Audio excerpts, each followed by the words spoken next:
Ensemble, Angela Merkel et François Hollande marchent dans le cimetière de Consenvoie sur les traces de leurs prédécesseurs, Helmut Kohl et François Mitterrand, 32 ans plus tard. Dans ces allées silencieuses, ils célèbrent la mémoire de ceux qui avaient pris part il y a 100 ans à la plus meurtrière des batailles. Durant toute la journée, les hymnes allemands et français vont se répondre sur les différents sites de ces commémorations. À Verdun, qui accueille pour la première fois à l'hôtel de ville un dirigeant allemand, Angela Merkel et François Hollande célèbrent côte à côte un esprit de fraternité issu du pire de l'histoire. Verdun, qui est synonyme de choses épouvantables et effroyables, est aussi symbole des leçons qui ont été tirées pour la réconciliation franco-allemande.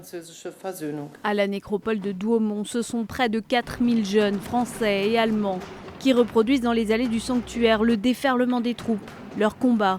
Mais ici, les guerriers se relèvent au lieu de disparaître. Sur cette terre du courage et du sacrifice, selon les mots du président de la République, le couple franco-allemand a appelé toute la journée à l'ouverture face au nationalisme et aux enchaînements qui mènent à la perte de l'unité.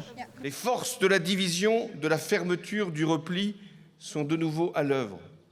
Elles cultivent les peurs et instillent la haine. Elles dénoncent l'Europe comme la cause du mal, oubliant que c'est du malheur qu'est née l'Europe. Un discours très actuel et politique dans une Europe qui doute.